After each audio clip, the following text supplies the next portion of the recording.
राज्याच्या महामोर्चाला राष्ट्रीय ओबीसी महासंघाचा पाठिंबा राहणार नाही अशी भूमिका राष्ट्रीय ओबीसी महासंघाचे अध्यक्ष डॉक्टर बबनराव तायवाडे यांनी व्यक्त केली आहे। कारण 2 सप्टेंबरचा काढलेला GR मुळे फार काही फरक पडत नाही अशी भूमिका आमची आहे आणि ही भूमिका मी 4 सप्टेंबरला जेव्हा सरकारसोबत आमची चर्चा झाली आणि त्यानंतर ही व्यक्त केली होती। त्यामुळे माझ्या त्या भूमिकेच्या विरोधात ही भूमिका असू शकत नाही आणि यामुळे आम्ही या आंदोलनात सहभागी होणार नाही। या संदर्भात विशेष चर्चा केलेली आहे आमचे प्रतिनिधी ऋषभ फुरकुंडे यांनी। काय वाटतं या मोर्चाकडे कशा पद्धतीने पाहता?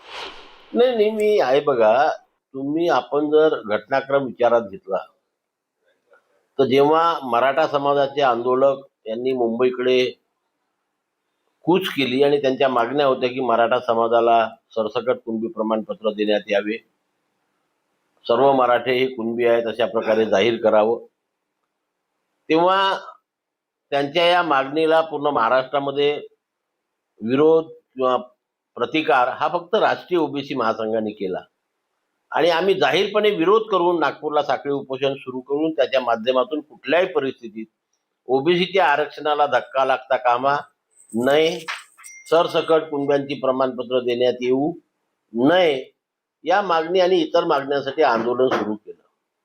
2 तारखेला सरकारने एक शासन निर्णय त्यांच्या हातामध्ये दिला, ते समाधानी झाले, त्यांनी त्यांचं आंदोलन मागे घेतलं।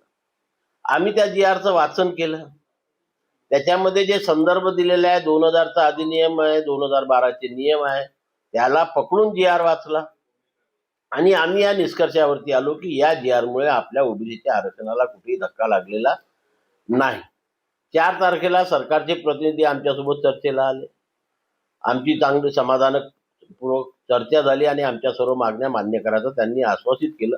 मग आम्ही आमचं उपोषण मागे घेतलं। त्याच्यानंतर सरकारने आम्हाला चर्चेला बोलवलं, त्या चर्चेमध्ये सुद्धा त्यांनी मागण्या मान्य केल्याचं हे झालं आणि मग त्याच्यानंतर तोपर्यंत कोणत्या संघटना होत्या विरोध करायला?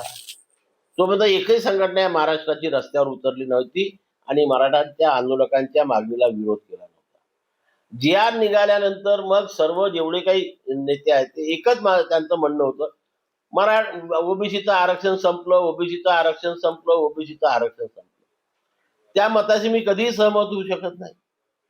त्याचं संरक्षण आम्ही केलेलं आहे काय, आणि हे ओबीसीला मिळालेलं आरक्षण संविधानाच्या कलम 340 नुसार लोकसभा आणि राज्यसभेमध्ये बिल पारित होऊन आणि सर्वोच्च न्यायालयाचा शिक्कामोर्तब झाल्यानंतर मिळालेलं आरक्षण आहे। त्याच्यामुळे ते आरक्षण संपवण्याचं भाषा कोणी करू नये, ते आरक्षण संपू शकत नाही।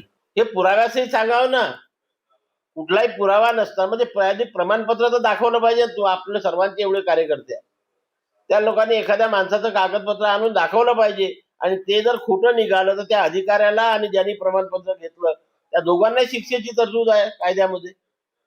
आपण नसताना शंका कुशंकाच्या भरोश्यावरती आपलं मत तयार करायचं आणि समाजाची दिशाभूल करायचं, हे काम आम्ही करू शकत नाही। नक्कीच कुठेतरी ओबीसी समाजामध्ये 2 भाग पडल्यासारखा दिसून येत आहे। एक तर आहे राष्ट्रीय ओबीसी महासंघ या सर्व महामोर्चापासून विलिप्त राहणार आहे आणि यासोबतच आज होणाऱ्या मोर्चामध्ये नेमके काय कशा पद्धतीने भूमिका मांडली जाणार आहे हे सुद्धा पाहण्यासारखं आहे। ऋषभ फुरकुंडे, न्यूज 18 लोकमत, नागपूर। यासोबतच इतरही काही